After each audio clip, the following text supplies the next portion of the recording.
And then I said, "That's not a plasma rifle. That's my grandmother's dentures." Private Zix Chlorian howled with laughter, his three-fingered hand slapping his knee in mirth. The rest of the squad joined in, their various appendages wiggling in amusement. Sergeant Bloop Blorp, a gelatinous mass of blue goo with eye stalks, gurgled his approval. "Good one, Zix. I swear these human jokes are starting to grow on me.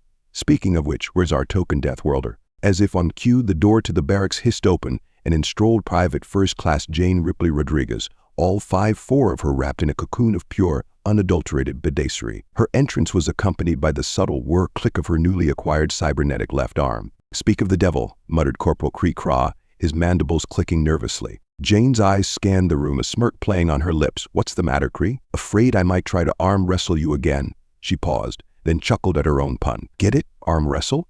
The alien Marines groaned in unison, a cacophony of clicks, whistles, and bubbling noises that sounded suspiciously like a malfunctioning garbage disposal unit having an existential crisis. "By the Galactic core," Rodriguez, Sergeant Bloop Blorp gurgled, his gelatinous form rippling with what might have been amusement or indigestion. It was hard to tell with blowboids. "That was terrible, even by human standards." Jane shrugged, the movement slightly jerky on her left side. "What can I say? I'm not just a pretty face and a killer robot arm. I'm also a comedy genius." Private Zix Chlorian chittered nervously, his antennae twitching. "Speaking of which, how are you?" I'm adjusting. His compound eyes darted to Jane's cybernetic appendage, then quickly away, as if afraid it might suddenly detach and attack him. Jane's grin widened, taking on a predatory edge that made several of her alien squadmates instinctively back away. "Oh, you know, just handy to have around." She wiggled her metallic fingers, producing a series of clicks and whirs that sounded suspiciously like a tiny robot army on the march. "Seriously, though," she continued, her tone softening slightly, "it's not bad. The doc said I should be back to full combat readiness in no time. Might even give me an edge in hand-to-hand combat." She paused, then added with a wink, or should I say, hand-to-tentacle combat in some of your cases. The room fell silent, the alien Marines exchanging glances that ranged from bewildered to mildly terrified. It was Sergeant Bloop Blorp who finally broke the silence, his gelatinous form quivering with what might have been a sigh. "Rodriguez, perhaps you'd like to regale us with the tale of how you, acquired your new appendage. I'm sure the squad would be fascinated to hear a first-hand account of Deathworlder resilience." Jane's eyes lit up, a mischievous glint sparkling in their depths. "Well, if you insist, Sarge, gather round, kiddies. It's story time with Auntie Jane." The alien Marines shifted uncomfortably, but their curiosity overcame their trepidation. They huddled closer, forming a mismatched circle of chitinous exoskeletons, translucent membranes, and in Bloop Blorp's case, a vaguely humanoid puddle. Jane cleared her throat dramatically, then began her tale. "Picture it Novaria VII, the Asig's end of the galaxy, where the local fauna makes Australia look like a petting zoo. The jungle of Novaria VII was a riot of color and psychedelic nightmare, brought to life by whatever sadistic deity had decided that evolution needed more teeth, claws, and toxic everything."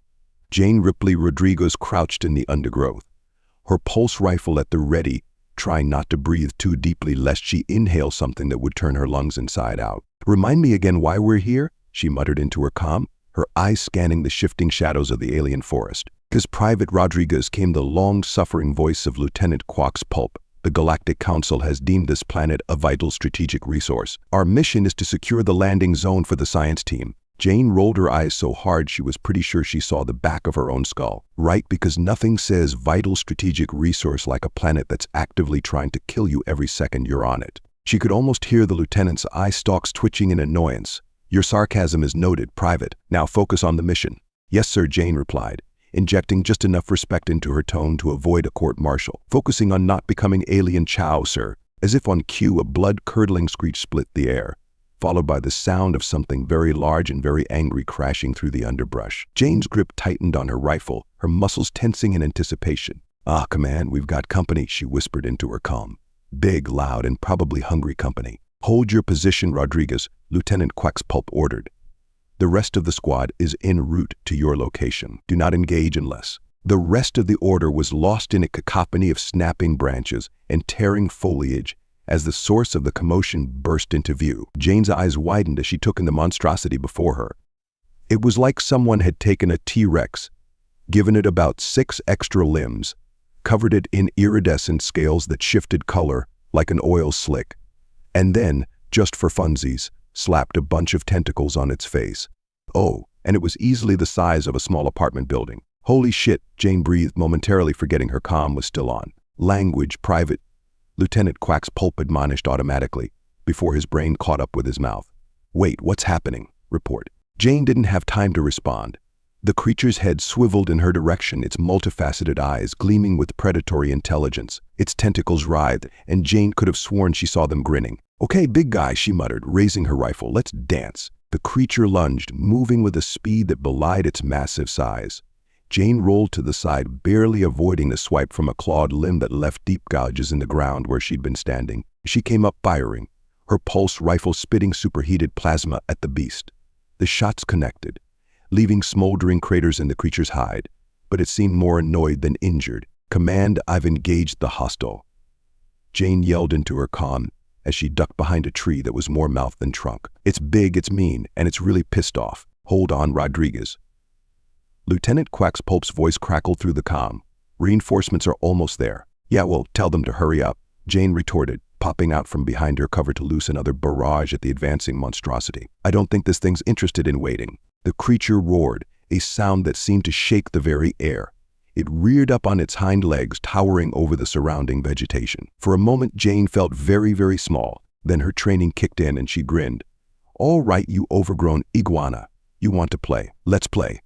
She broke cover, sprinting between the trees with a speed and agility that would have made an Olympic athlete weep with envy. The creature gave chase, its bulk working against it in the dense jungle. Jane led it on a merry chase, using the terrain to her advantage.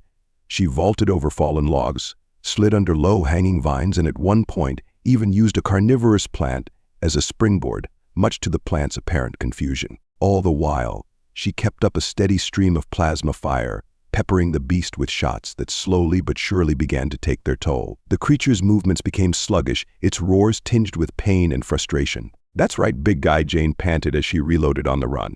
Who's the apex predator now? It was at that moment, as Jane was congratulating herself on a job well done, that the universe decided to remind her of the cardinal rule of combat: never ever tempt fate. The creature, in a last desperate lunge, brought one of its massive limbs down in an earth-shaking blow. Jane dodged, but not quite fast enough.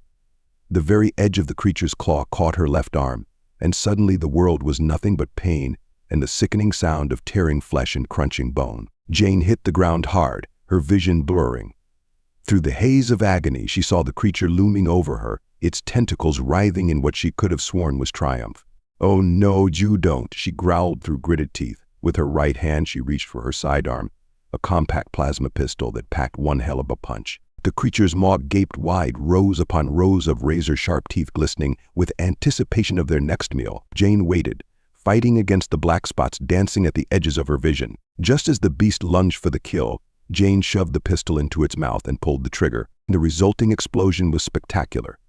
The creature's head simply ceased to exist, replaced by a rapidly expanding cloud of superheated plasma and vaporized alien tissue. The headless body swayed for a moment, as if confused by this sudden turn of events, before collapsing to the ground with a thunderous crash. Jane lay there, her breath coming in ragged gasps as the dust and debris settled around her. She became acutely aware of two things. One, she was alive, which was good.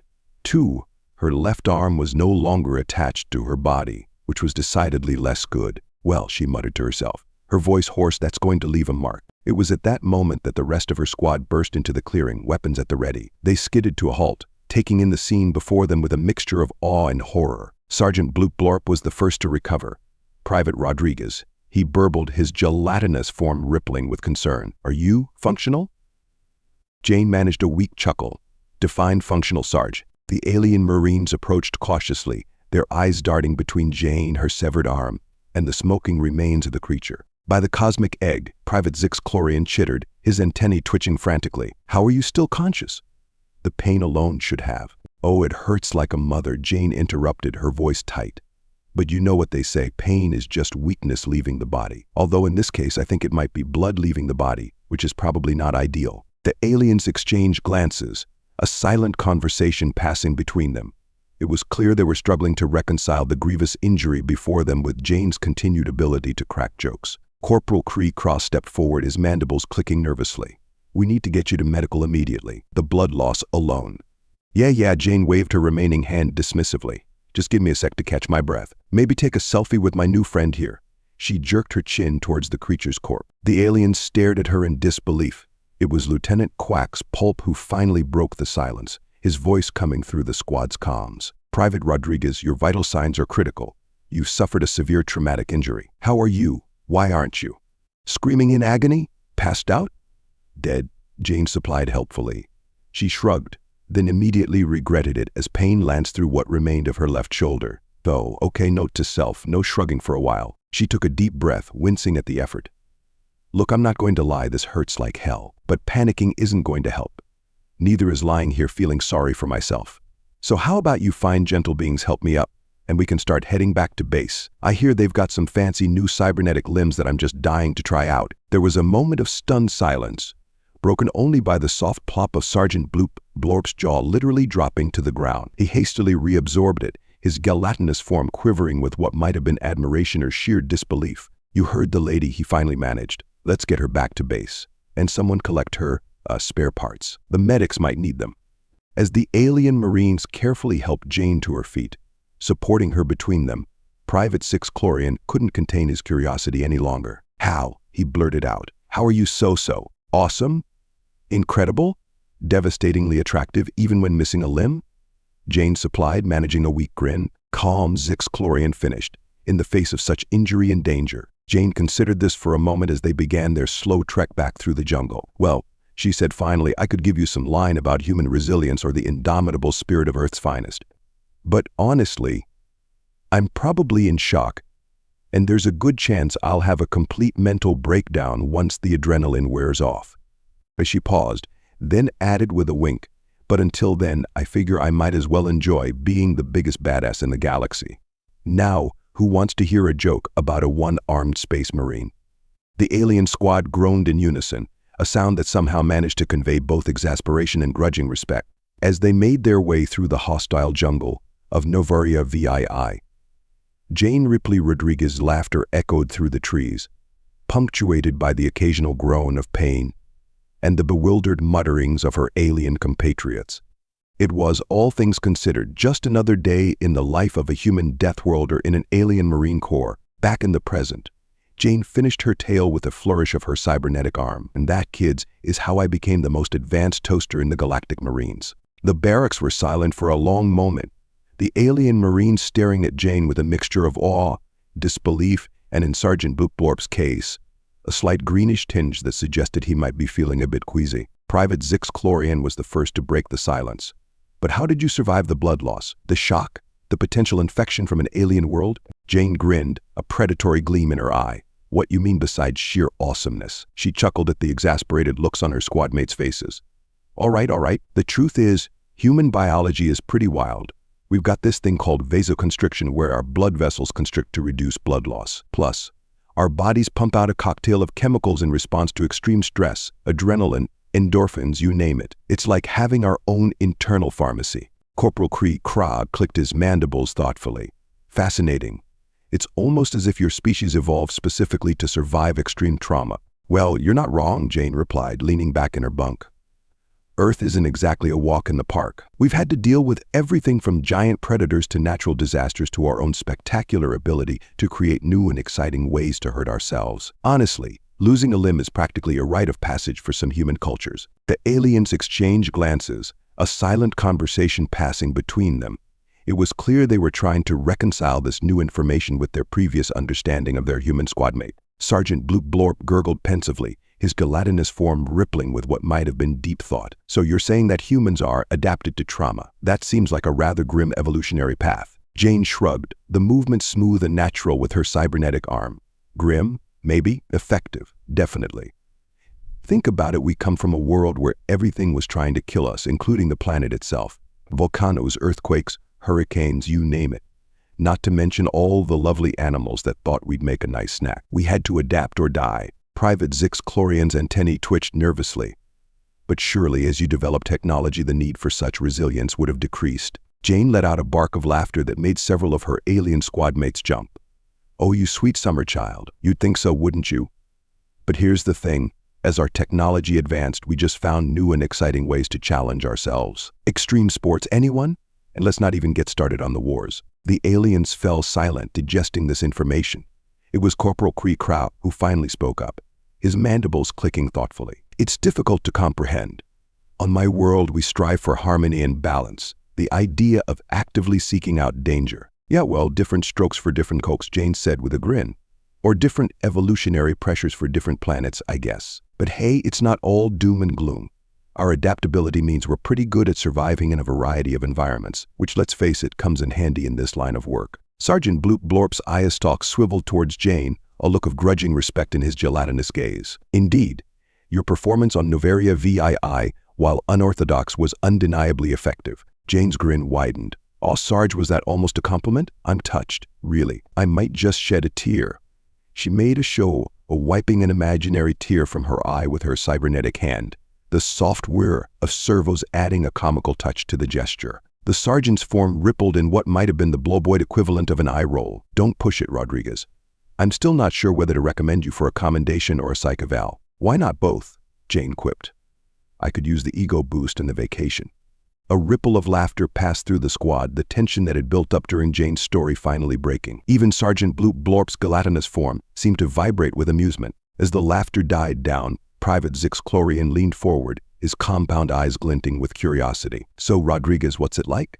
"The arm, I mean." Jane held up her cybernetic limb, turning it this way, and that as the overhead lights glinted off its metallic surface. "Honestly, it's pretty damn cool.